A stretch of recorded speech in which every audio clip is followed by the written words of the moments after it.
Hello, everybody, and welcome to this very special episode of Search With Candour. I am Jack Chambers-Ward, and I'm joined by my co-host, Mark Williams-Cook. Hello. We're not in the cupboard, Mark. What's We're going not. on? I know. We're branching out. It looks so cozy and lovely. We're in these lovely chairs. We've got trees behind us. And there is a special reason why. There is, because we have three very special guests joining us for this finale of Season 3 of Search With Candour. I'll introduce the first guest, making his return from the finale of Season 2, funnily enough. Welcome back to the show, Arnout Hellemans. Well, thanks for having me. It's a pleasure. I know we talked about predictions for 2024 last time, and we kind of recapped the year. Now you're back again, and you specifically said, I hate predictions. So you're back again. Yeah, and I still hate predictions. We'll get some predictions. We'll squeeze some predictions out of you, hopefully. Next up, we have the wonderful Yagmur Simsek. Welcome to the show. We've been talking for a long time. I know we've people might have seen the ads for search and stuff on the podcast before. Do you want to tell the folks who don't know about search and stuff a little bit about what you've been doing over in Antalya in Turkey? Thanks for featuring us, by the way. It was a really lovely feature. It was a surprise too, so good. Search and Stuff is a networking project that we started last year with really little networking dinners and small meetups in London and Brighton. Then we decided to organize the first ever global conference in Antalya, Turkey, with international speakers and also attendees, over 165. So that was a really lovely gathering, inspirational sessions, and really good vibes from everyone who attended. So that was really, really good one. And we are planning to organize the second one next year. Hopefully you will join us as our... I know Mark spoke at the last one. We've been talking about plans for 2025 exactly, as well. So that's exciting already. Lots of surprises on the way. And our final guest, Begum Kaya, welcome to the show. Thank you. It's lovely to be here. I know we talked a little while ago when we first met in Brighton. I was like, oh my God, opinionated SEO opinions. I listened to you on a podcast. So it's nice to finally have you join us on Search With Candour. It's lovely to have you on. Hopefully you folks at home can see all of the extra cool little studio stuff we set up. This is basically like the sofa room in the Candour office that we've converted into a little home studio, essentially. It's working. It's working. Yeah. I think it's come out really, really well. We've got John, a producer behind there, who we very much appreciate. Thank you for helping out, John. First day on the job. But yes, we are here to talk about 2025 predictions. But should we kick things off with some highlights of 2024? Let's do it. Let's do it. And Arnout, I'm going to come to you first. Since I know you love it so much. I know I kind of prefaced, I gave you guys the questions ahead of time. We were kind of brainstorming some ideas and things like that. I know there's been a lot of great conferences. There's been a lot of changes in SEO, a lot of stuff. I know we're talking about how unavoidable AI is. I'm sure we'll get onto that topic at the moment. But do you have a particular highlight of your experiences in the SEO industry in 2024 so far? Well, this was a year where I spoke at loads of conferences. And I really enjoyed doing that. Just traveling around and talking to people. And just getting the energy of being around different people and having different conversations, because I'm often just sitting behind the computer, right? And that's I think a big eye opener for me and a big tip to everyone. Just get out there, go to events, right? Search and Stuff, but also other ones like In Orbit or Conversion Hotel, that's where I get my energy from. And having not had that during COVID, I kind of lost, like, if you're just sitting behind your desk, it's like, why am I actually doing this, right? And so for me, last year was a lot about that. So that was definitely the big highlight. Am I going to do as many conferences next year? No, because it also got me into trouble with the wife, because she basically said, this is your 19th trip on your own. And I'm like, So I'm toning it down a little bit, but at least do 2 or 3 and try to do some things abroad, because it's not just in the UK. It's not just in the Netherlands. You learn from what happens in other markets as well. So definitely go out there and treat yourself on a trip. I think that's been a thing a lot of people have been talking about, because I've totally been guilty of this. Like, we go to Brighton SEO pretty regularly. Obviously, we run Search Norwich here in Norwich as well. And I've seen a couple of other UK-based events, but was my first time going out to the International Search Summit in Barcelona earlier in 2024 as well. And it was a really nice experience to kind of see the other part of the community and like speaking to people like in the SEO community Slack with Noah and the guys over there. There's a whole US side of the community that they'll be like, oh, I'm working with this person. Oh, I love this person on this podcast. I'm like, I've never even heard of them. They sound brilliant. Like Exactly. they all have great ideas that I've never even met or never even heard. And it's nice to see, like you said, branch out a bit and see different sides of the industry because I worry I'm sometimes a bit too British for my own good. And I'm too Dutch for There my you own go. good, probably. Yagmur, how about you? What's been your highlight of 2024? Well, as I just mentioned, I think the organizing the first ever global conference of search and stuff. And as more personal, I just transitioned to becoming a fully freelancer in my life for the first time. Congratulations. Exactly. Thank you so much. I mean, obviously it was a hard decision, but I think it's going to work well in the near future.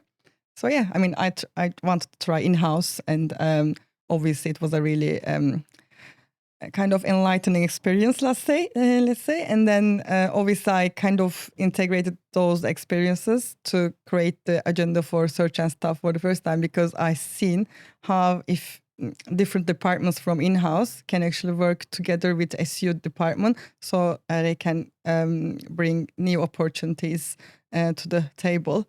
And I just wanted to create that synergy in the first conference so people can actually collaborate and, exchange knowledge and insights. So I'm planning to use those insights for my personal journey as well. Yeah, definitely. I think there's again, what I was talking about feeling like I'm a bit too British sometimes.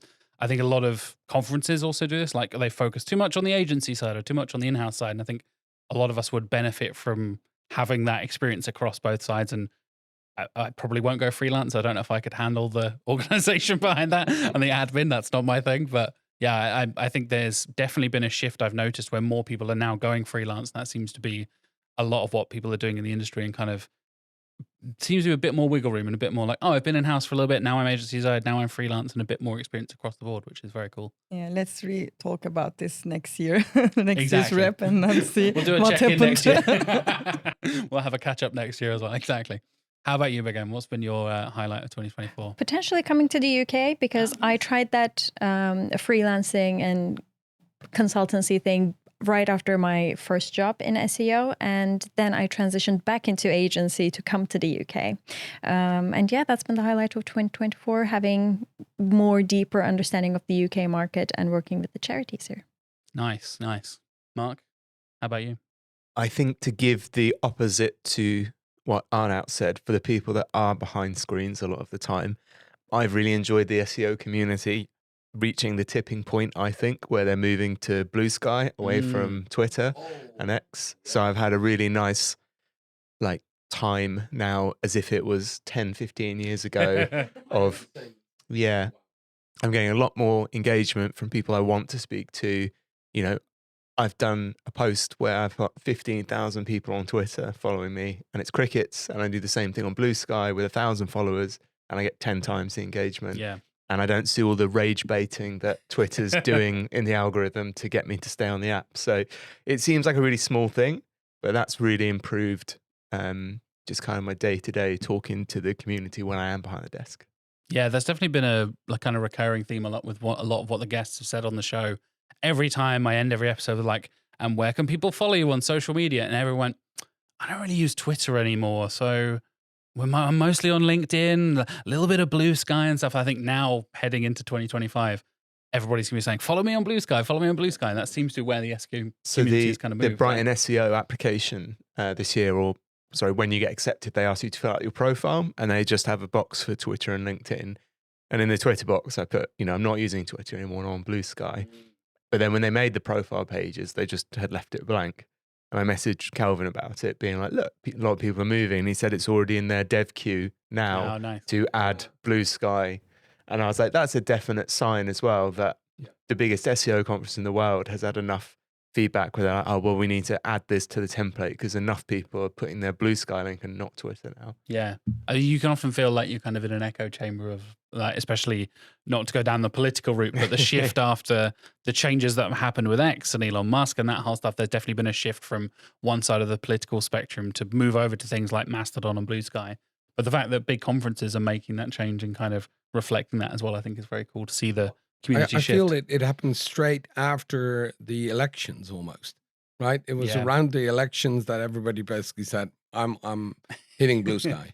Right? Well, I think a few people have made false starts. Like I moved on to Mastodon, I Me moved too. on Threads briefly. But the thing you need is the right amount of people to come with you, because otherwise, you know, you're on your own, just being like, hello, Here we go. hello. And I think because Blue Sky got enough coverage and it built a bit of momentum, and then people saw other people leaving, we just made that snowball. And I think it's done now. At least for SEO, I think they've won now. I think it made a big difference with the starter packs as well. That's not something I've seen on other social media That before. was really Definitely. smart. Really smart to like basically translate an entire community over to a platform. And I know I created one for all the guests who have been on Search with Candour. So it's like, here you go. Here you can follow all of them. If you're already following notable SEO people, here is a great way of just picking it up and just click the follow all button and it does it for you. So I think it's always a hassle. Like, how can I import my followers? How do I import my contacts? I don't want to hook up to my phone. That seems weird. Put my phone number in there. I don't want my nan's like Twitter being pulled through or anything weird. Like, my nan's definitely not on Twitter. But I think that's been definitely a noticeable shift. And we're seeing a lot more like Slack communities as well. I mentioned Noah Learner's the SEO community. I know women in tech SEO are doing amazing things as well. There's lots of other Lazarina's ML for SEO has cropped up recently as well. There's lots of like pockets of the community cropping up, and it feels like we're in a very positive place, I think, hopefully, looking around the room. Everybody's nodding. Yeah.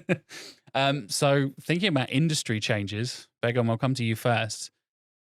What do you think has been perhaps the biggest change in the SEO industry in 2024? Is this where we have to kind of unavoidably talk about AI? I didn't actually want to be the one bringing up AI Okay, good. to this conversation to begin with, but I guess I have to. All those updates that we have seen and everything Google has been trying to avoid us doing, just mucking up the industry a little bit more and having the effects of it, I think is inevitable. And yeah, unfortunately, the biggest and the worst thing that ever happened to us, I guess, is the rise of AI even more and people trying to exploit it even further. And it's going to continue. So there's no way we can stop that. And that's pretty much the reason we are going towards that direction.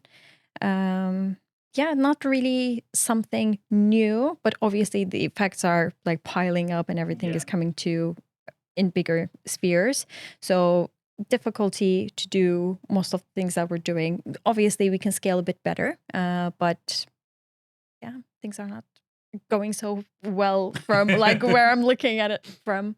Yeah, and we had a lot of kind of heated discussions, I'll say, about what happened with the site reputation abuse stuff that was happening throughout the year, the parasite SEO that then kind of evolved, and Google's reaction to that. And we're seeing entire directories of big sites like Forbes being basically completely de-indexed, and kind of the battle against the wave of affiliate sites that have been building up over the last few years. I know you talked about this at Search Norwich earlier last night, Mark, where you were talking about the shift, and it kind of happens in cycles, right? This industry, you move towards like, oh, link building is a thing, and everybody's just spamming links, and then, oh, suddenly affiliate sites is a thing. So everybody's building these like micro niche blogs, and now I'm the specific expert on this thing.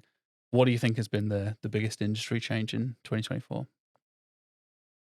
I think it's been, for me, like outside of AI, has been that we've seen Google make these changes now, like these big updates, where rather than, because they're doing them a lot, I think now with AI, with machine learning models, they tend to be a bit more, the ink bleeds in terms of who it impacts. So before, say, if we take something like Penguin or Panda, it was targeting quite specific things, and it was, I think, easy for them to work out who was and who wasn't going to get hit. But I think with, say, the HCU, we've definitely seen people affected that were doing what Google told them they need to do. I mean, the obvious example is like HouseFresh, right? I think they've done everything to a very, very high standard, and they got obliterated by Google's updates. And there are lots of cases, everyone says it shouldn't have affected them because everyone thinks they've got great content, but there are lots of genuine cases with very good websites that have been wiped out because Google's trying to trying to fix a problem. So in terms of the worst thing, I think that for me was kind of, I don't know if upsetting is the right word, but when you're day in, day out telling people and telling clients, this is what you need to be doing, focusing on this. And then, I mean, touch wood, none of our clients got affected, but then obviously SEOs have been doing that. And when you see them get obliterated, it's like, what do you tell them? This year, though, for me, it's been Google's response to that has just been awful. Like the communications have been, they had that whole creators summit thing where they didn't really tell. I mean, they were telling people describe it as a funeral, didn't they? Some of the creators, they were telling people in some cases just to move on, like find something else to do. Just give up on your business and move on. Yeah. And nobody could tell them exactly why it had happened. And I just think, that's an awful place to be in for a company that is almost like a service, like gas, electric, water. That's how people use Google in an informational sense, that, they've got that much power where they can just, destroy a lot of businesses and then be like, yeah, well, we'll figure it out. Keep plugging away. Because I don't think we've seen any meaningful recoveries since those sites got, obliterated. That is the only word I can use. And the stuff that does rank, it's not great. It's by big sites, trusted sites. And you mentioned the site reputation abuse stuff. That's why that's happening, because they're admitting their algorithm still ranks the stuff they don't want it to. So they're having to manually enforce policy. So to me, it all just seems a bit of a mess at the moment in terms of classic SERPs, which is the thing Google should be really good at. Yeah, it's something we talked about on the show and a lot when we do our little monthly recap episodes. That element of, it feels like the algorithm now is kind of a runaway train that Google is less in control of. When it was just kind of tweaking specific things, they can, we'll tweak this thing and that will change how we understand links. We'll tweak this thing and that will change how we understand H1s. But now with the layers and layers of machine learning and how much more complicated, it seems like a lot of the people making the changes don't fully understand how all of that thing is intertangled and interweaved. So then that's kind of the point in building those systems, that you couldn't build them because it's way too complicated. So you build a system that builds the system, and then you just kind of hope the cake comes out the oven nice. And then who watches the Watchmen, and you run into who controls the system that controls the system, and the robots take over the world, and we're in the Matrix. Here we are. Arnout, how about you? I'm sure you've got some hot takes and opinions. Basically, two things I'd like to share. I think the first one, what I've seen is that companies were just in general scared when ChatGPT came out. It was like, what do we do? Whoa, complete panic. And I've spoken to a lot of freelance people, but also agencies, and they said, we've had clients just not renew or say, we're going to spend less, we're just going to wait it out. So that is a bit of uncertainty, a big uncertainty. And I've had the same uncertainty, but the more I started really looking into it and looking at, like, what I'm offering is not just SEO, right? It's more general business and marketing, and how do you build a brand? Who do you want to be, and et cetera, et cetera. So I think that hasn't changed, but I felt that was a big scare for the industry. And nobody really talked about it up until, say, end of October, November, when the budget still needed to be spent, right? So this is when loads of people got work again, and it just felt like, it wasn't the best of years in hindsight. So I think that was a scary part. Is it really the worst? The other thing is basically what Mark talked about. I've seen some website literally just lose half, 70% of traffic. And then we started like fixing a few things, but not really changing that much. And then suddenly, but it did nothing, right? It just stayed there. And then suddenly, I think with the last update, I've seen 3 of the sites I've worked on suddenly go up. But how do you explain this, right? As an SEO, right? We're doing all the right things, as you said, and nothing happens, right? And then suddenly it goes up. But before that time, you get all of these questions like, why are we still investing? Why are we still doing this? Why? And I'm like, well, it's because, it can be better. So let's just make everything better and let's look at how users interact with it. But it just felt like it's lovely to see this, but you want to know when that happens, right? Because it's, yeah, as you said, Mark, it's so hard to convince people doing the same thing if the numbers only go down. And it just feels like it's almost, I felt like I wanted to have a reevaluate my site button in Search Console. Right? It's like I've done all of it, just but again, I get that people would probably abuse that, but having something like this would be almost like a reconsideration request, but then not for a manual thing, but more for a algorithmic thing, because it just feels unfair. People would definitely abuse the hell out of that. No, I know. This is why we can't have nice things. No, I know. And I fully agree with you. But see, what I'm trying to say here is like it makes my work and other people's work so difficult.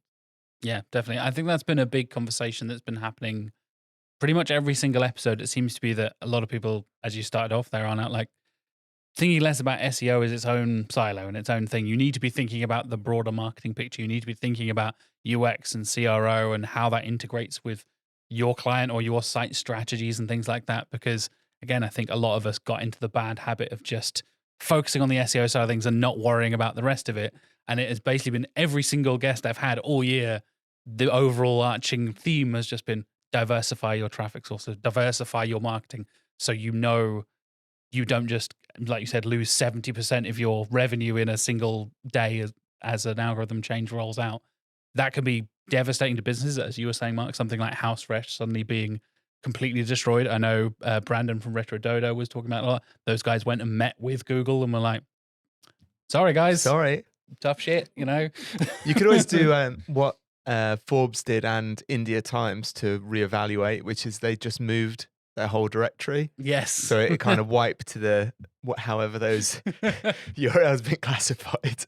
I found that so funny. Forbes did that and I was like, that's a ballsy move because Google's giving you this penalty and you're like, yeah, we're just going to move it over here, buddy. Is that okay with you? And it lasted like 3 days before they were like, it was a test and we've decided to not do that test anymore. Sorry, Google. No, I actually did see the same thing. So we moved a forum, which was a pretty active forum. We moved it from a subdomain into a separate domain and we went straight back up and we're still there. And it deserved to be there, but probably other content on that same domain was pulling everything down by just moving it. So we did it for another reason, but this was a nice, a nice trend that we had. Do you think it was related with user-generated content specifically, or it would have happened on another directory as well? I don't know, but what I did know is that it just started dropping. But before that, we were at, like, there was enough engagement, new conversations happening on the forum. So the only thing I can think of is that the rest of the contents domain was very over-optimized by using Surfer SEO and all of these kind of tools. So it felt like that was hurting us, even though it wasn't happening on the forum itself, right? And then whether it was user-generated or not, I think it was just overarching. It was like, nah, the quality on this domain, shit. And we moved it and suddenly it was reevaluated, so.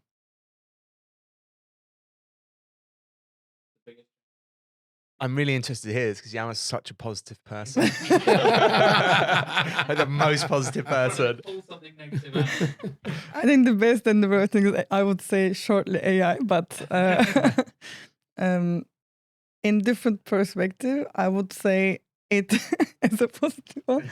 It actually helped me and SEOs like me, like you also mentioned different areas we also need to improve. It helped me to highlight my skills from different perspectives as well, because I knew that I actually was experienced in those areas, but I didn't know that I can actually promote these skills or experience I had in the past for SEO projects as well when I'm pitching to clients, or kind of either I was in-house, so I could actually work together with different departments like product teams or CX, etc. So it actually gave me the opportunity to speak to them using AI, but in different perspective.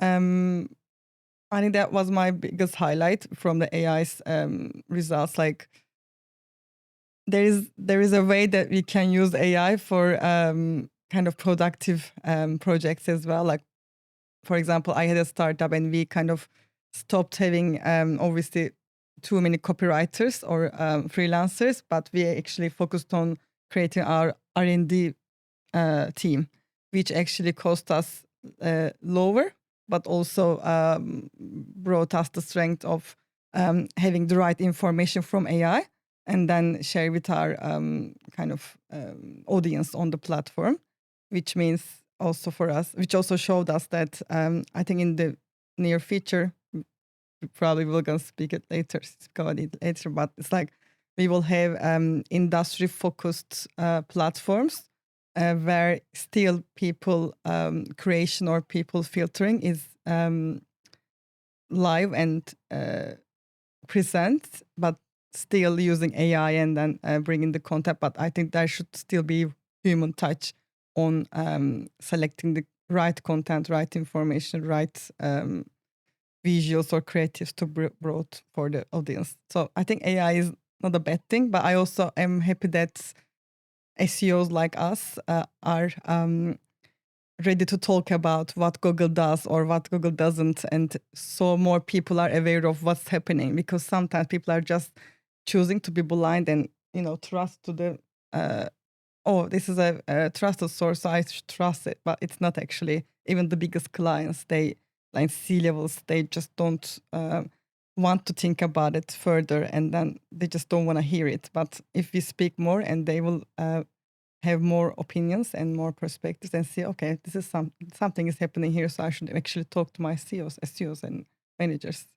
Yeah, I think trust has definitely been a buzzword for 2024. I've been trusting about trusted sites and obviously tying into EEAT and that sort of thing, where Google has harped on about it so much, and how expertise, experience, and authority have build to then culminate in trust. That is the thing that is building towards. You're building trust with your readers and your users. And I think there's been an element of people focusing on the brand side of things, right? And thinking about how I can build trust in my brand. So even if I move over to doing social content, and the fact that we do this podcast, right, is a part of Candour's brand, we're thinking about how you diversify things. I know you guys are also doing conferences and all that, because I know you and I were talking about it, Yagmur, before we started recording, the fact that if you'd have asked both of us 3 or 4 years ago, like, oh, you're going to be an events organizer? We're like, no. And now I'm helping organize Search and AI. You've been doing search and stuff as well. Like, there's that seems to be the shift again, kind of tying back to people diversifying their strategies and things like that. It seems to me that a lot of even smaller brands are thinking about how you can kind of establish yourself as a trusted source of information and building communities and stuff like that, where it comes to, you don't have to rely on bringing loads of new people in the whole time. You can have a smaller, more engaged group of people as part of that community, rather than relying on random organic traffic that might get shot in the foot at any given moment. I think there's been an element as well where it comes to the brand side of things. We've seen big sites hit by the algorithm changes. We've seen small sites hit by the algorithm changes. And you mentioned Forbes earlier, Mark. I think the Forbes advisor side of things and the whole affiliate thing was a pretty big hit to them. They kind of freaked out, completely de-indexed, even though when I recorded the update episode with Steve from Systrix, he's like, well, we haven't seen anything de-indexed yet. I think it was literally the next day, it completely dropped out of the index. Like, yeah, this is quite serious now. This is getting pretty serious. And I don't know if you guys have seen anything from kind of what brands have been on the rise. Are you do you think you'll be kind of focusing more on that in 2025, thinking about how you can maybe build your personal brand, build your clients' brands and things like that? Does that tie into that kind of diversification of traffic sources?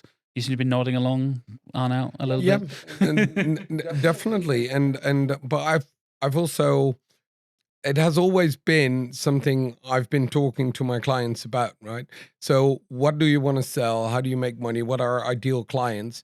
And once you have that, so I feel with us being able less to measure the impact, right? Because of GDPR, because of loads of other things, we are forced to look at the bigger picture, right?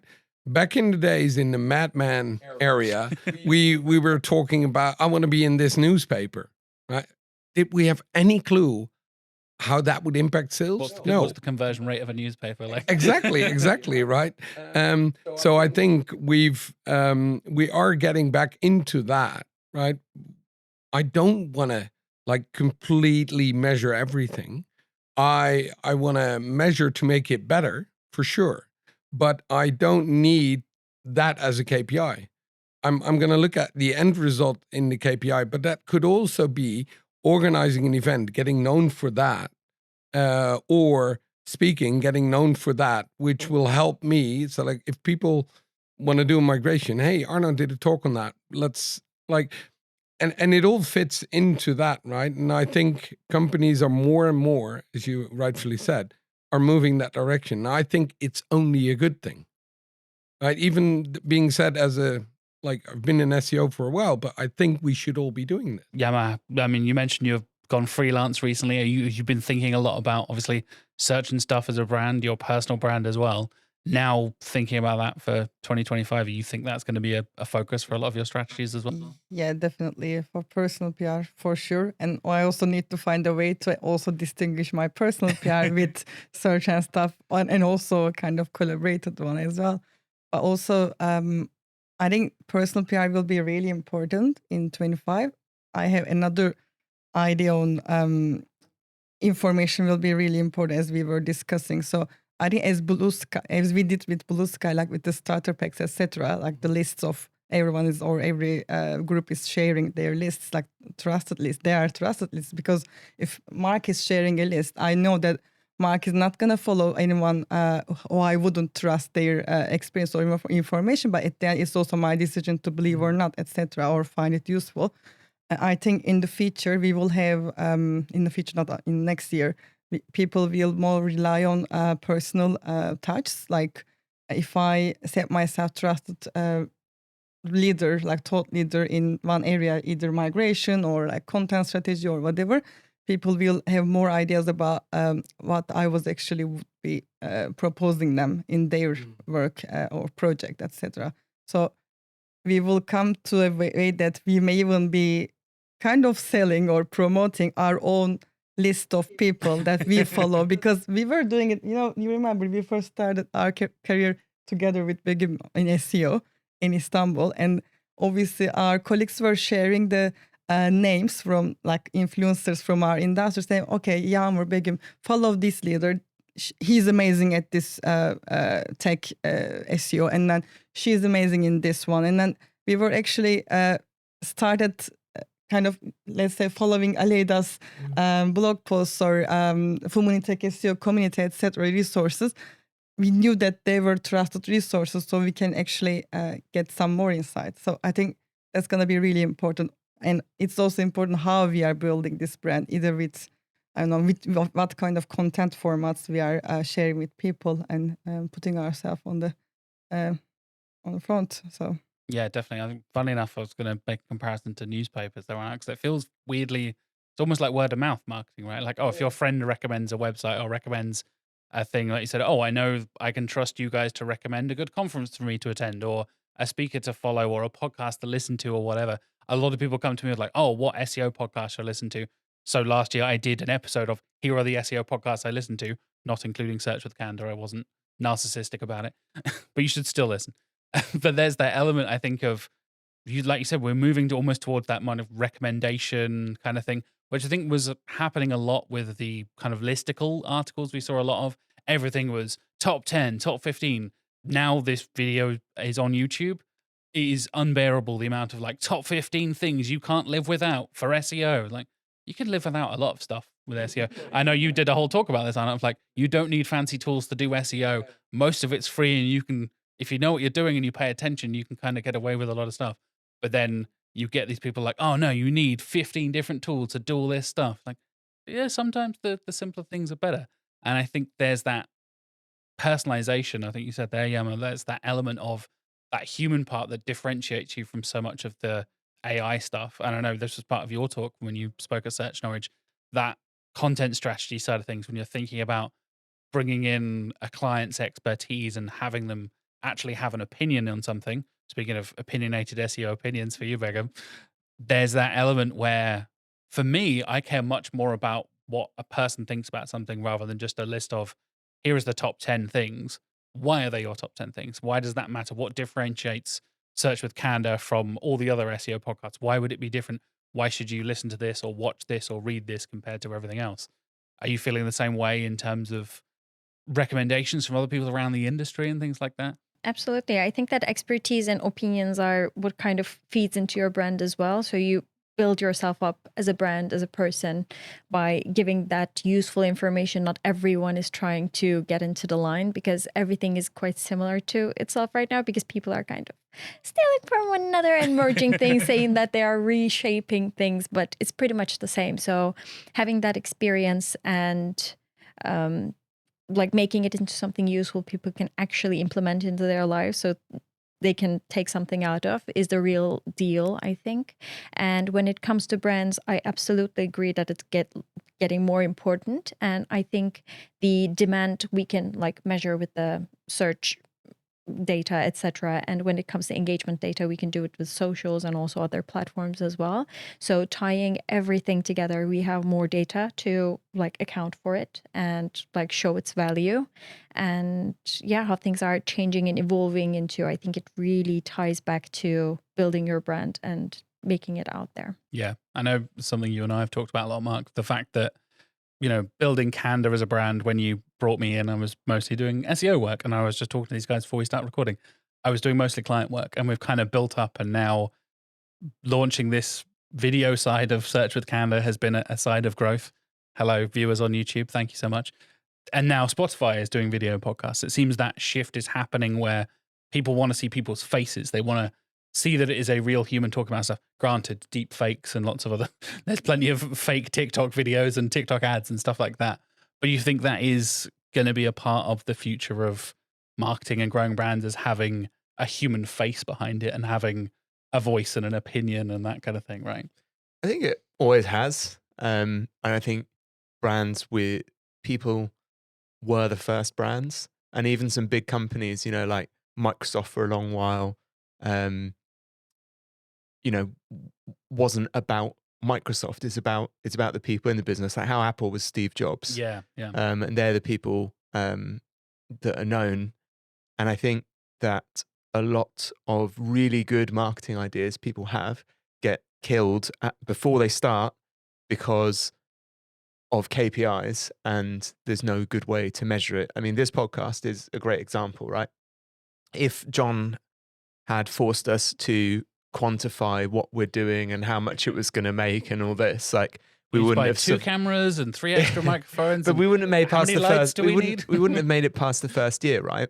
And we've turned down SEO clients where I've spoken to them and they are really dogmatic about, we want to double our tier 2 leads and tier 1 leads in 18 months. Can you do this for me?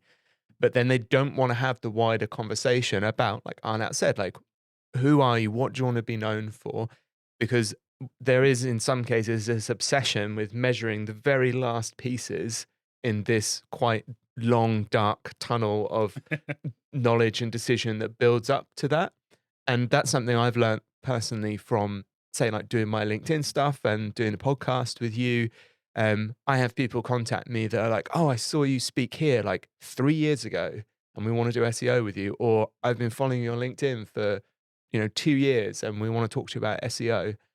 Rather than just, oh, we Googled you randomly and then we saw you and now you're part of a list of 5 people we're speaking to, but we don't know anything about you because they haven't had all that other stuff before.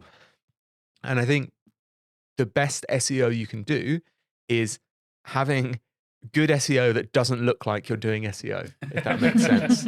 So you're doing all the right things. And again, this is probably touching on what Arnout and Yagmur said about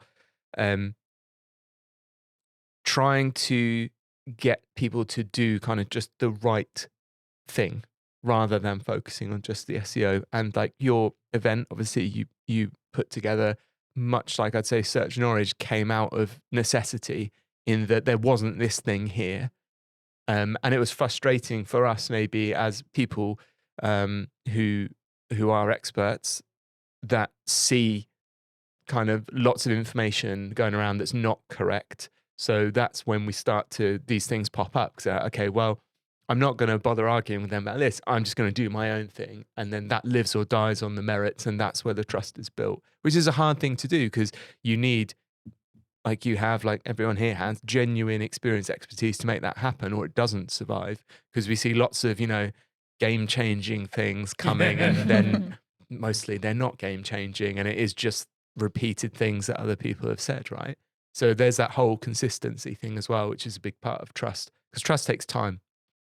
Yeah, and I also feel like genuinely just helping people without expecting anything in return, right? I mean, your unsolicited SEO tips, awesome. I've noted myself a few times going, that's an interesting take. Let me have a look at that. But you get known for that, right? And I feel like the best advice I ever got was by Christoph Kemper, and he said, talk about what you do. Right? Because if you talk about what you do and you help people with that, if they run into the same problem, they go, hang on, because they don't want to Google it and then reach out.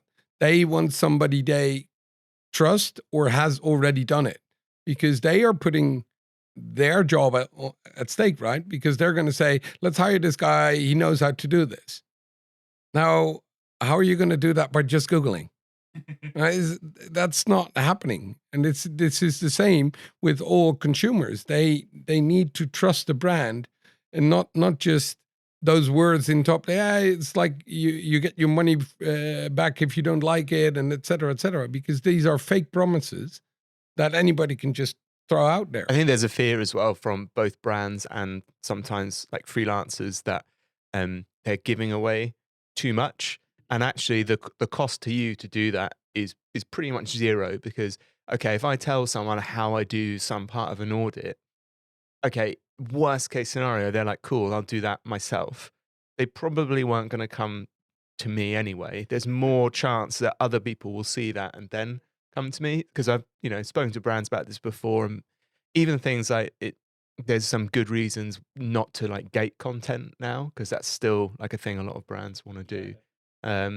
Whereas saying, let's just test it and see if, like you say, just helping people without, because when you actually speak to people using the sites, they're like, I don't really want to put in my email address because I know this is going to start a whole chain of like emails and like calls and like, I don't know how good that information is going to be. Whereas if you just put it there, you've made the first step. Yeah, I think that's been a shift we've seen a lot with the whole discussion over the last 2 years of like, oh, is TikTok a search engine, and is social media killing SEO? More people are going to people they trust, right? You want to hear from people directly. Oh, I know that Mark on LinkedIn is talking about this stuff. Arnout is talking about this stuff. You're talking about it at conferences and things like that, where you can actually see people who have done the work. And as you said, Mark, you get that little like first taste is free kind of thing, right? And then maybe 2, 3, 4 years down the line, it's like, I did learn that original thing from one of your SEO tips. I should probably ask him about this thing. And then maybe they are referring you clients in the future or whatever it is. And as you said, Arnout, like that stuff is really hard to measure. When you're getting down to a funnel that is 2, 3, 4 years long and you don't know who read your newsletter or listened to a podcast or whatever, but then somebody says, oh, I listened to your podcast episode 5 years ago. I'm like, oh, wow. Okay. Hi, how are you? Yeah, I forgot that was an episode. What did I talk about? Did I sound stupid? Like, what are you talking about? That happens a lot. Like, I've record so many podcasts at this point, I forget what I say each week. And then somebody will say, oh, yeah, you talked about this thing. I'm like, yeah, definitely. Yeah, I know all about that. Big expert me. Yeah, of course. And I think there's that kind of honesty and openness. We're called Candour for a reason, right? Not to plug the brand too much, but we try to be open and honest with our clients on the podcast, all that kind of stuff. There is this element of humanity and humanness, again, the kind of balancing that out with so much of the crap. Like you were saying, if you're looking for the top 10 best SEO consultants to migrate your website, it's like it's written by one of the dudes on that website, and he put himself at number 3, so he doesn't seem too narcissistic about it. I was just carefully, I'll put myself at number 3 just in case. And you'll see the same 5 to 10 names repeated over and over and over again. And I think we're now seeing, like we said, this expansion into community, this expansion of brands where you're seeing more and more pockets of the SEO community branching out and building so that we can then recommend to each other. I know that people who are talking at Search and stuff are going to know what they're talking about. So I would rely on the talks to be good because, Yagmur, you know what you're talking about and you've had the experience of working in SEO for years. The same if you recommend a conference, like you mentioned, like, oh, go to Conversion Hotels. Like, never heard of it. But the fact that you recommend it to me, like, I need to go and search that out. I need to go and find out what it is. Like, there's that element of learning who to trust, who to follow in the industry, where you can get to hopefully a point where you're getting good recommendations. And then that can also end up with client work. I know you guys were talking earlier about, oh, we were speaking to this brand and thinking about this thing, and maybe there'll be a client for us in the future. I was like, oh, there you go. It's little conversations that then can turn into KPIs, business revenue down the road, right? But it starts with that conversation. And I think kind of as we shift into more conversational search as well, because I'm going to bring it up, ChatGPT search, you mentioned the game changers earlier, Mark, as everybody's been freaking out about it. I think that's going to be a lot of what we're seeing with the way people search is changing. I kind of joked about people searching on TikTok and TikTok being a search engine. Nobody really talks about that anymore. No. Like that I've seen. It was like kind of a big thing of TikTok search engine. Everyone's using it as a search engine. You know, Google's losing this. And then ChatGPT came along and it was like, this is more shiny. Predictive text got really good. Exactly. Yeah. Yeah. And I think that conversational side of it it's almost like the culmination of when will voice search take over? We've been having this conversation for a decade at this point of like, oh, no one's going to use their computer anymore. You're just going to talk to your Google Home or your Alexa in the corner. Nobody's ever going to use an actual desktop. Like, people still use desktops. People still type in questions into Google. But I think it is becoming more conversational. The fact that you can literally have a conversation with ChatGPT or Gemini with this voice interface, do we think that is going to be a significant shift? Maybe not in 2025, but over the next few years for the industry? You think these kind of really, really long tail, more conversational kind of searches is going to become more and more important? Or is it kind of like TikTok where we won't be talking about it in terms of search in a couple of years? Begum, you're nodding along. I think we're already there and not much is going to change because obviously people are on these shiny things. But like just because we are moving towards more conversational or long tail keyword things, it's not going to change everything. People have been thinking, searching, and interacting in the same way. Just the tools and mediums are kind of changing and evolving into more UX friendly themes. So I don't think it's going to create a new breakthrough. And also, I don't think just because people are looking for a shiny, new marketable idea, we have to like put everything into little boxes and kind of put ourselves in the boxes to like cater to that. Search is not really, obviously it's changing, but it's not really the kind of like that, oh my God, how to put this? Like, it's not that like different and it's not that different to what we have been doing as well. So it's pretty much going to, I think, the same themes, but tied into different contexts and shinier ideas to put it in. But fundamentally, pretty much the same. We're all magpies just chasing new shiny things, right? And just finding the shiniest thing. I know this is a conversation I've had with both Mark and Arnout before, the way you guys have been in SEO longer than I have, not to make you both feel old or anything. It's a positive thing. It's a positive thing. The fact that there has not been that much change and so much of the fundamentals that were happening 15, 20 years ago still apply to so much of SEO now. Do you think this is a turning point? I know you've said like, oh, it feels exciting for the first time in a while. I feel like SEO has kind of been stagnating. We've been doing this kind of churning out helpful content thing for so long now. Is this the shift that gets people excited and interested in creating new types of content, moving towards that kind of conversational side of things? I think how people use search will change. I mean, it's already changed for me and I hate change. So like playing video games, for instance, playing my new video game, very complicated. Want some help? I now just ask ChatGPT because I can be like super specific. Like I'm playing Dwarf Fortress and I need to know what I need to build a well. and it's like, oh, you need this, and you need to build this and do this first. And I'm like, cool, go do that. And I literally have it up on the screen while I'm playing. I did the exact same thing with my wife the other day. Yeah. Reviewing patents is another thing I use kind of this for. So rather than my traditional search would be, Google for this patent name, and then I read it all, I now just upload it straight into one of these conversational tools and talk to it about it, because it's a good kind of fit for that technology. But I agree with what Begum was saying, in that I don't think what we actually do as marketers, as SEOs, will change massively, because it's still about all those fundamentals that are going to bleed upwards towards those agents. I think the meta will change, like where you should invest your time, and that's the main thing in SEO. I think it's changed over the years. There's been certain things that you need to focus on, and the expertise is how you balance those scales between, doing a good job for your client. And I would define that as, if SEO didn't exist, have we still created something of value? So, if you do make better content, like Arnout said, like, let's just make things better because they can be better. That's not a bad thing to do. You can't argue that, right? But the motivation for that is kind of, traffic is SEO in a way, but there should be benefits elsewhere. So I don't think that will change. It will just change how you decide to balance those things. Like, to go back 15 years, the balance was heavily on like links. I guess just the number of links didn't even need to be that good. Just more links, please. But there again was a threshold where you needed to be able to, if you're held up in the court of Google, sort of explain why you have all those, as opposed to, I just have 22,000 directory links and nothing else. So definitely I not don't for my think. PBN, I promise. Yeah, exactly. Arnout, I know you briefly teased and discussed this last night when we were talking at Search and Orange. Do you think this shift in market share we've been talking about so much, everybody's freaking out, this is going to be the end of Google, they're finally going to be toppled? There's definitely been a shift. I think the most recent UK statistic was down from 86 to 83% for Google. Do you think this kind of shift towards the example Mark was giving, like using ChatGPT search as a way to have a conversation and continue to ask questions, will affect the Google's kind of stranglehold on search? Probably. But I want to go back a little bit, because I think the other part which we're seeing is that we in the industry, we love new and shiny things, right?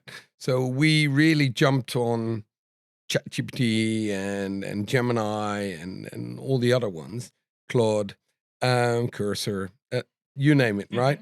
But like in my household, my wife uses it quite extensively. My kids use it quite extensively. But looking around me, majority of people don't, right? And I still find it extremely interesting that there is a massive amount of people who've never, maybe once used it, right? So I also think that it's hard to predict what will happen now. Like, when will there be a turning point when people will start discovering that it actually adds a lot of value to their interactions, right? So I'm thinking, like, I always find it difficult to get out of your bubble and just look around, right? Having conversations with school teachers, and they go, like, they can't use AI. And then I challenge them. It's like, why not? Because this is going to be the future, right? I couldn't use a calculator in my exams back in the day. It's like, you're not going to have not everyone's going to have a calculator in your pocket. You're not always going to have a calculator. And you're like, I think we will. Yeah. But nobody predicted that, right? Exactly. Yeah. I've got a literal supercomputer in my pocket, right? Yeah. But that's the thing, right? So I think we are still lagging behind the majority. Like, people are 90% are not using it.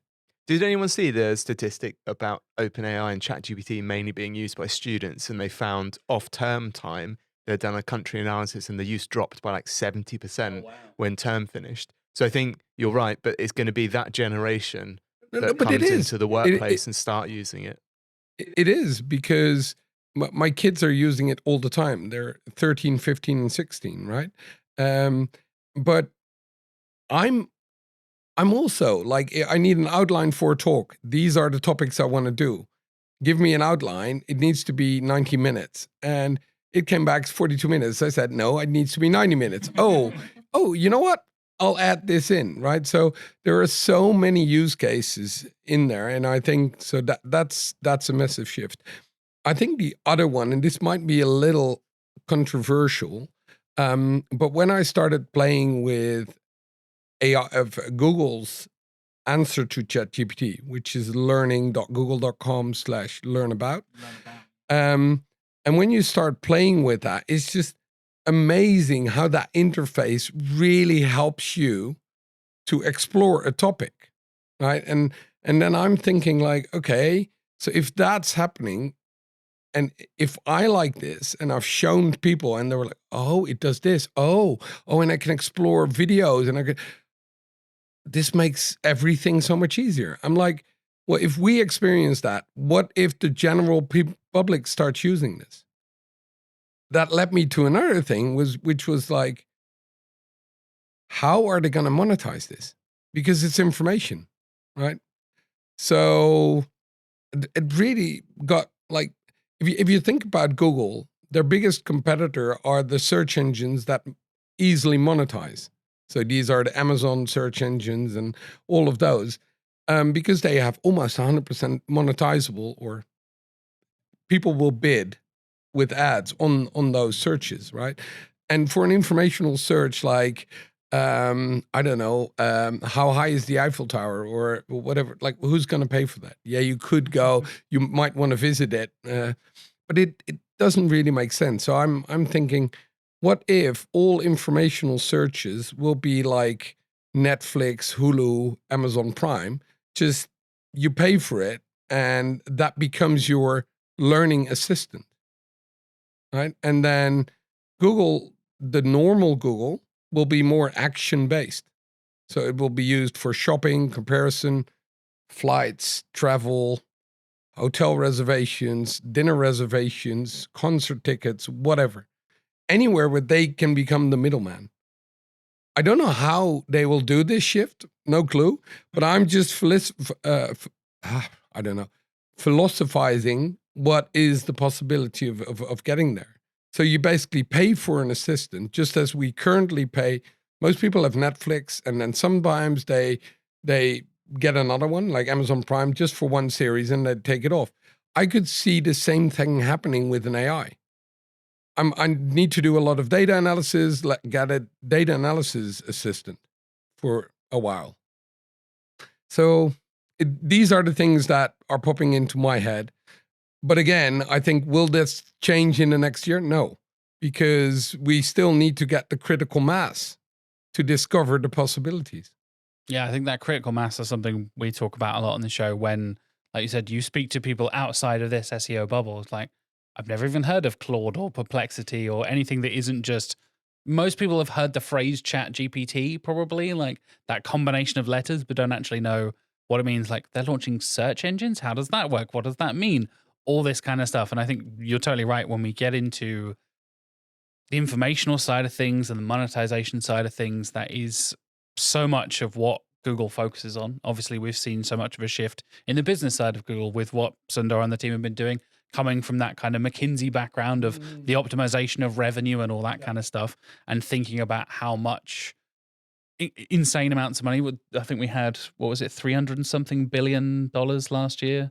It was in the quiz in Search Knowledge last night. It was absolutely astounding amounts of money. And that just keeps going up. And obviously that's ad spend. That's all this kind of stuff that they can monetize. I don't know if any of you guys, Begum, I'll come to you. Have you found yourself using different searches at all, or anything branching outside of Google for different things? I know some people have been using Bing a bit more. I think you mentioned Brave Search as well, Arnout. Like, have you found yourself using other things outside of Google to kind of experiment and test around and things like that? I have monitored performance on Bing, but I haven't specifically used any like search engine per se. Obviously, there are times that we use like Perplexity or ChatGPT as like search engines, but I never trust obviously like the answer I get out of them.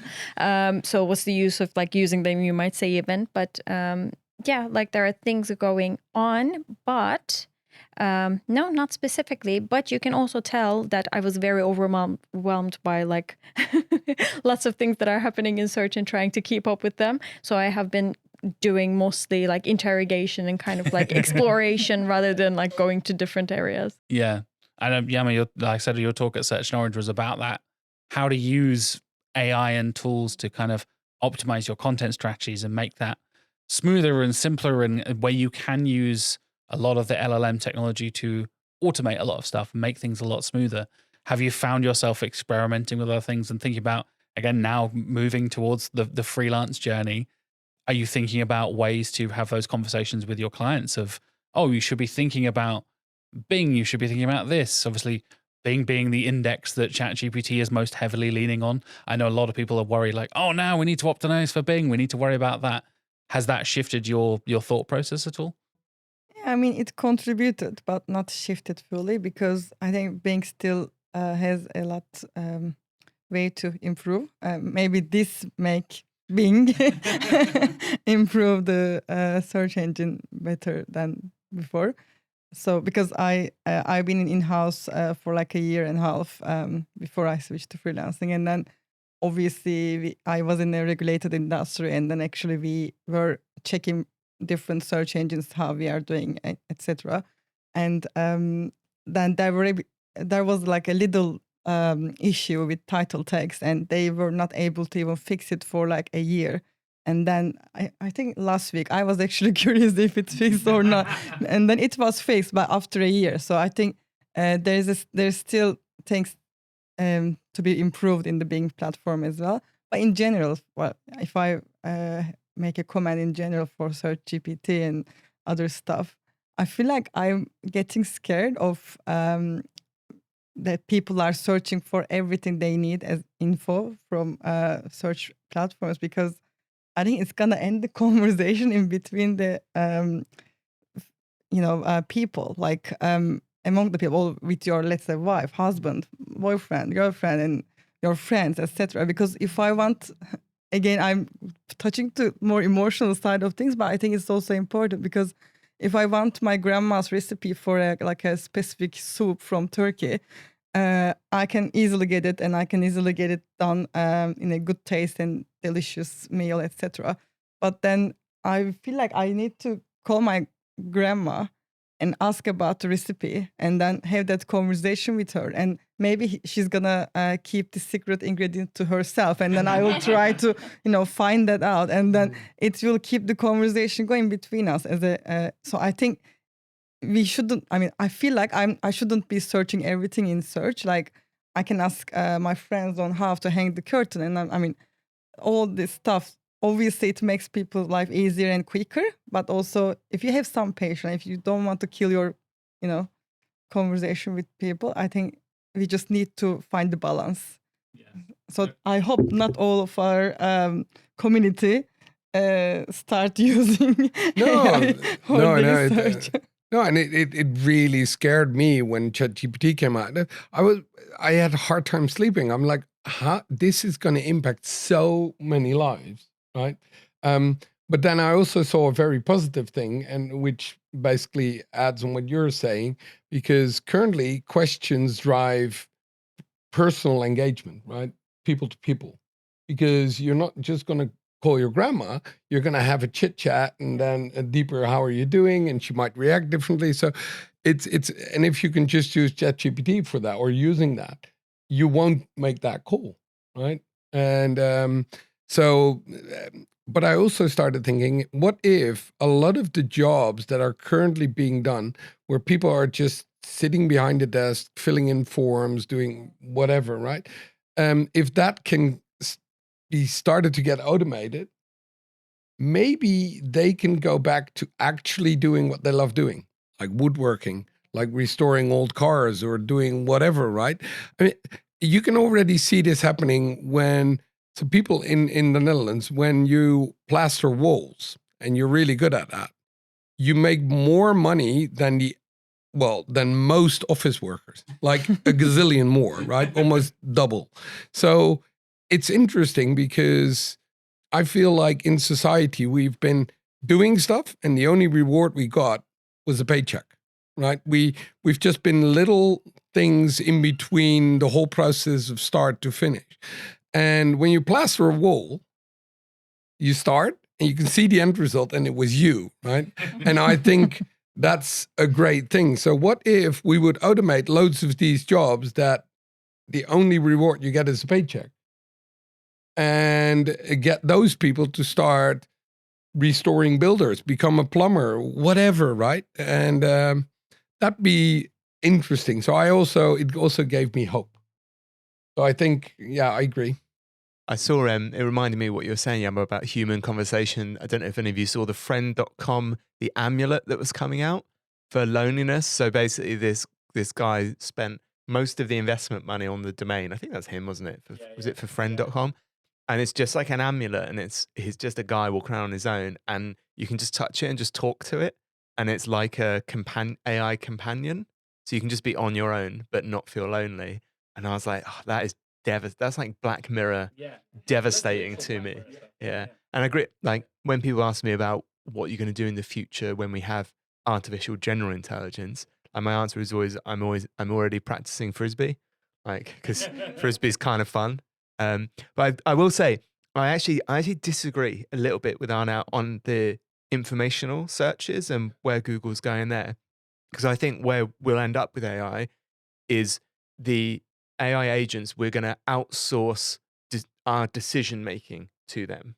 Okay. In terms of, if I say, I want to buy a thing, I won't make the choice on the brand anymore. The AI will do that for me because it has a deep understanding of my budget, my preferences, my morals, my ethics, that kind of thing.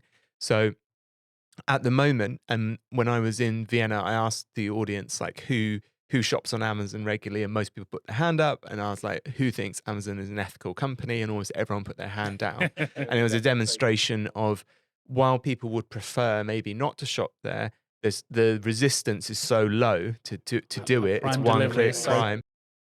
Yeah, so it all kind of fits. So you just do it. And I think the advantage companies, especially with hardware, have, so Google, Apple, is that because they're the in-between in all these searches, and they will be able to build really good personal pictures about that person within AI. So if they know what I'm learning about, and they have a deep understanding of my interests and my habits, they will be able to train good AI agents that understand the things we're optimizing brands for, and understand, where my price points are and what I want on quality. So I can just say, I want this thing, or I want a plasterer. And it's like, okay, well, these three are what I'd recommend to you. So you've outsourced, because that's quite a lot of hard work. When you, like, I bought a new laptop recently. I had to spend ages like researching it and reading reviews and trying to filter out which were the affiliate reviews and all this. Whereas if I just said to someone, these are my requirements, this is my budget, go find one. No, but I think the point I was making is actually researching knowledge, right? And fact checking and these kind of things versus somebody helping me achieve a task. But the value to Google, what I'm saying, of how they monetize the informational searches, is the information of what you are looking at day to day is highly valuable to build literally an individual user model. I see that, but what I'm basically saying, because I think those two can exist, right? And but it feels like what I was looking more is, it like I want to learn about a certain topic because of my interest or whatever, versus I'm trying to achieve a task. And I think you'd still want all of that, because I think you'll get like a personal shopping assistant, getting data from, say, a privacy sandbox where people can connect to and go, and I should not say privacy sandbox because that's how Google called it. So now I'm basically preempting Google already. But yeah, something like that, I definitely can see that. But I also feel like there is a far more one which is really about learning about something, more of a topic, less about getting stuff done. And I think I fully agree with having agents that know the context of who you are, that can help you make better decisions. Because I think that's where Search GPT almost fails in that it's just an LLM basically sitting on top of a search engine, but it doesn't know me. And it makes up loads of stuff. Yeah, hallucinations are always a problem. I know I was playing around with the AI assistant thing in the Amazon app the other day. I was trying to work out a way. We're getting our kitchen floor redone, and it was how do we move all of our appliances? I know when we had a repair guy come in, he had these like plastic sliders that you put under, and then you can just kind of pull it out. I was like, what do I call that? An appliance slider? A mat under a washing machine? Like, how do I describe this? So I typed into the thing, like, I need a thing to move my washing machine that will carry at least like 50 kilos or whatever. And it gave me an answer rather than me stumbling around sliders or movers or whatever, this kind of stuff. Being able to just kind of give it a thing of sliders. Yeah. Appliance sliders, it seems to be the common term. And then these kind of like plastic sheets that you can grip onto, get it under. You lift up one end, get it underneath, and you kind of pull it out as if you're pulling a carpet. I was like, okay, that's interesting. I can actually give it a question to be like, I don't really know what this is. Can you give me some examples? And it gave me some weird examples. Like, do you want to put your washing machine on wheels? I'm like, no, not really. I don't need to move it again, just this once. I don't really need to mount it on a whole like platform and have on like a trolley or something like that. Like, okay, then if it's a thing I can like pull, like, yeah, we can start to have this conversation. And for the first time, I'd found that Amazon AI thing a bit useful. And I think that's where a lot of, like you said, Arnout, the informational stuff, where you're coming straight into a subject completely fresh. And I think that you're right, the interface of the learn about stuff that Google is doing, where it is so visual and so, it encourages exploration, right? Like, oh, you can see the next entity that connects from that thing. You can follow the little flowchart across and be like, oh, I've heard of this thing, but I've never heard of, bubble number 3. So you click on that bubble and you go off on another little rabbit hole. And I think that's where a lot of maybe the way we search in the interface, we're talking about conversational search. Now that's more of a visual search kind of thing as well, rather than just typing text into a box and hoping for it. But think about back in the days, you could just be good at Googling. Yeah. And what you did was just not use one word, but use a whole sentence between brackets. And then it would basically come up like, here's 3 results instead of a gazillion, because it was the actual sentence was probably mentioned on a forum or whatever, and you found the answer. And I think that has massively changed. If you do that now, Google goes, are you looking for this or this? Or no, I want an exact match on his question, right? And I think what an LLM like ChatGPT or so, they can do that, right? You just type in the question, you get an answer. You do need to check whether it's the right answer, but so it feels like, yeah, we've Google has alienated, has taken that option away, and now there's a better alternative than sticking with Google, Yeah, definitely. right? So let's wrap things up with a 2025 prediction. I'm kind of thinking about ChatGPT search and things like that. What do you think they would need to do to chip away at that market share, to make a difference in the search industry, to scare Google, maybe give them something to worry about? Is there anything that springs to mind in terms of the shifting in search or the way that we're doing it, seeing that shift in market share? Is there anything that comes to your mind, Yagmur, thinking about how those LLMs and ChatGPT search could be doing better or doing different that could differentiate them and make more people adopt it? I think with ChatGPT, I would say, do you remember Feedly from past? Yeah. We were actually adding our favorite resources for category base or whatever.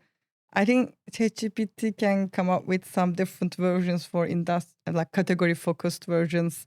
This could include informational versus e-com side of thing, or a commercial side of things, or like maybe even navigational, transactional intent that we always talk about. Might be the case that they can come up with some different ideas and solutions for different search intent. Because at the moment, I don't go to ChatGPT for commercial search at all. And I think it's also not, both Google and ChatGPT, they are still working on, I think, to understand the intent. Because when, the new Jaguar Jaguar ad. Went through the big PR campaign, whatever, or least PR campaign. So when you search for new Jaguar, I don't think on Google I can see mixed results, but in GPT I can't see it. Like I can only see what is it. It's more information rather than the PR news, etc. So I just wanted to see the PR news, so it doesn't give me. But again, it's also giving different version of the story, which is again fine, and I can get benefit from it. But yeah, I think it just needs to work on, and also how to give the data to you at the end as a metric, because I think that part could be a good touch from them in the next year. Like if I'm the decision maker, I want to see the results, I want to see the numbers, and most of the in-house teams and their SEO managers or specialists are going to have tough times with their C-levels to prove this as a strategy or something like that, because they cannot see the KPIs or metrics clearly. I think those two touches could be good for ChatGPT. Yeah, I think chipping into the e-commerce side of things, you mentioned, Anna, like how much money Google is making, how much that has been their focus.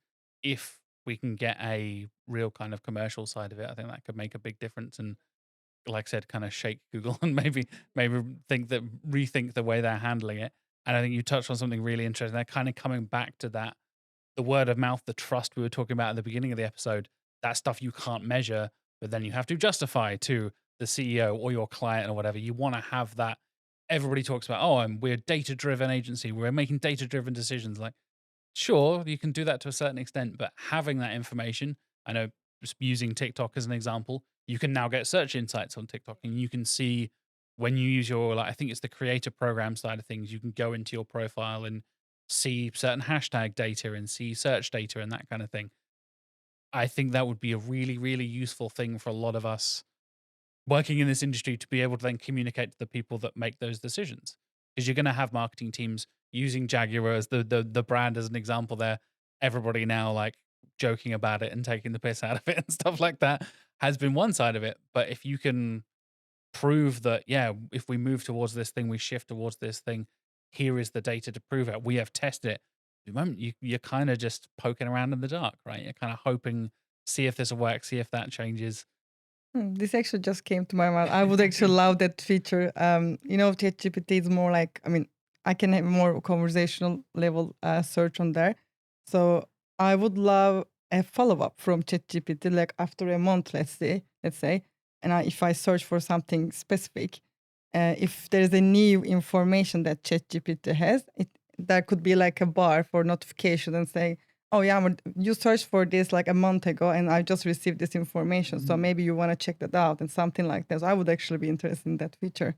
Yeah, personalization's been a whole part of it, right? I think that's definitely something Google has been talking about, them personalizing the shopping feed, the possibility of AI-generated personalized SERPs now replacing the traditional SERP.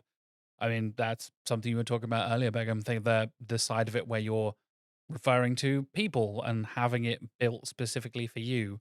Do you think that could be a difference maker, a game changer there for things like ChatGPT search? That would actually be amazing to have a personalized assistant all to yourself that knows everything that you want and all your preferences, etc. But I think there might be like tools that are already doing that, but I think in the near future that's going to come up as well. Obviously, I think when the Google Discover came out, it was something that we were thinking Google was trying to go towards that direction as well. And that wasn't a thing when we were working in Turkey. But then I realized in the like US and UK, it kind of has bigger shares, especially in the US, I think. So definitely, I think it's something Google can take more monetization out of and covering everything. Obviously, AI and overview is not that much of a friendly feature for us SEOs, but it's another way Google is going to like make more money out of in the future. There are lots of different features that are being introduced both in e-commerce and like the content site as well. So yeah, the personal assistant touch would have been amazing. But I think what Google is actually trying, like would be looking to do, is clearing its name, if it can ever. That would have been, because we were talking about the trust element, and because we are so focused on like SEO and like search in general, I think we are very aware of that. But when you go out in the streets, like the average person doesn't really know about what's like going on in our world. So yeah, having that ramifications, I guess, for Google, I think it's the biggest threat. And if it can find a way out of that, why not? Yeah, I was having this conversation with my wife's family, who are not technological at all and not into the SEO or marketing or anything like that. And I forgot kind of the company I was in, and I casually was like, "Oh, you know the recent lawsuit stuff with Google?" And they're like, "What? What do you mean? Like, which one?" I was like, "Exactly which one. There's been 3 this year. There's been a lot going on." So there's a thing called an antitrust trial, right? And so DOJ stands for Department of Justice. It's a US judge. It's a federal level thing, and I don't fully understand how I have to then explain the whole concept of like the American legal system and how Google is a monopoly and how this works and what that means. And okay, can I still search for stuff? Or can I still Google stuff? Like, yeah. I mean, it might be under a slightly different name, or they might have to sell Chrome or whatever it is. And they're like, right. Who cares? Like you said, I think we're so aware of what's going on. We're so switched on. I think I especially feel it, talking to people every single week on the podcast and speaking to people like yourselves who are switched on and things like that. I kind of forget that so many people, as you said, are like, yeah, whatever. I'll use the thing that is the easiest thing, whatever. And something you said a little while ago, Mark, that really resonated with me was that it will take a lot to break people's habits. We're so used to the phone in our pocket, the smartwatch, whatever it is that is defaulted to Google. And that's a whole conversation for the antitrust side of things. But the fact that it is the default search engine, even if you give somebody the chance to, we'll give them the option to change their default search engine. How many people actually know to go into the settings and change the default browser or change your default search engine? I'll probably just leave it as it is, right? And I remember you saying you need to do something radical or really, really innovative and also convenient to make people break those habits, right? Can you see anything like that happening in the next few years? Well, I think the example I gave earlier, say about my little video game example, is an example where the resistance is much less using ChatGPT to do that. I think, to keep it short, the thing I think they need to do longer term is get embedded with hardware. They've kind of taken that step with the Apple Intelligence, which is in the latest iOS. So Apple Intelligence now can use ChatGPT with Siri. If you give consent at the time, it will pass the kind of question to ChatGPT where it thinks it could be helpful. But I think them getting a foothold on phones that are in our pocket is a really important thing, because they've got an app, but it's convincing people, like you say, to actually go and install that and see the benefit. And change requires a lot of brain power, and people are busy, and we're just trying to basically minimize how much brain power we have to use to get the same thing in return. So yeah, you need to make it an obvious benefit. You need to make it exciting so people will do it. But I think that could happen, because I think enough people are talking about AI, and I think it can offer those benefits. It's just whether Google does it first, because I think it's overlooked how much of an advantage they have. It's like they've got endless money, got endless data, got a massive head start. Yeah, we launched our product slightly early, and I said this on the podcast before, the rap they got for AI overviews being bad, I don't think like ChatGPT would have got the same rap. No, of course. So that's one of the reasons I think they didn't release it before ChatGPT came out, because they were like, it's not quite ready yet. But they had to, because of market pressures, right? They couldn't just be seen to be like, oh, we can't do that. So I think it's not over by any means in terms of AI and Google. Definitely not. I think we'll see the battle continue. And we'll find out maybe legal ramifications in the next few years. I know we're talking about, how Google might have to diverge and divest all of its elements according to the federal judges and things like that. Yeah, I think the only thing you can already see is when you look at the market share. I think Kevin Indig published something in his newsletter. And what's interesting is that in the southern countries in Europe, right, Spain, Portugal, Italy, they lost less market share. But guess what? iOS is tiny over there compared to Android. And because they have Android, and because it's an ecosystem where you log in with your Google account, and it's basically all defaults to that, right? Whereas in Norway and in the UK, you see more iPhones, and it literally prompts like, "Do you really want this?" Or you can so you see more people switching. So I think it's a bigger thing, right? And I think they did a really good job making it Alphabet and not Google. But actually, it's just all the same, right? Android, Chrome, YouTube, it's unified login over everything, right? So they have an enormous head start. But I do think they screwed up their search experience. So there is room for improvement somewhere else. So yeah, I think there is a bit of momentum. Yeah, there's that, like you said, Mark, I'm not saying there, the trust seems to have waned a little bit in Google. People are relying on it less, getting those bad results from AI overviews, being like, this doesn't seem quite right. This seems worse than it was 2 years ago or whatever it was. And maybe that'll be the downfall in the end, maybe. There's always 2025 and beyond. Exactly. Well, thank you so much for joining us, Arnout, Yagmur, and Begum. It's been a pleasure. It's been an interesting, cool way to record the podcast. We have a little mini studio here. Arnout, if people want to follow you, where is the best place to do it? Are you going to Blue Sky, right? So I'm Hellemans.me on Blue Sky. That's the thing I need to tell everybody. If you first sign up for Blue Sky and then want to verify it with your own domain, your username becomes available again. So you need to pick that up as well, because otherwise people will start impersonating you. So, but Blue Sky, 100%. You need to squat on your old domain and make sure you've got your follow me here kind of thing, little redirect.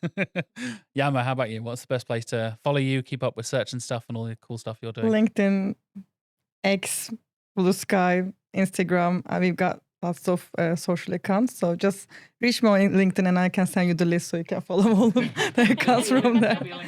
Yagmur Simsek on LinkedIn. So not many Yagmur Simseks in UK. So you should be finding me very easily. And Begum, how about you? And that will be LinkedIn for me. Yeah, Begum Kaya. Nice and easy. I'll put links for everything in the show notes if you want to go and follow these amazing people. Put links for Mark's LinkedIn and my LinkedIn as well. Go and follow us, and we'll be back next year with more Search with Candour. Maybe we'll do more of these. I think the plan is to do this more. We'll do more cozy yeah. kind of chill recordings, hanging out on sofas, chatting about SEO news and stuff, and all the usual interviews and stuff we come and do every single week as well. Thank you so much for joining me, guys. Thanks it's been for a having pleasure. us. Thank you for joining me, Mark. Woo! We're out of here. See you in 2025.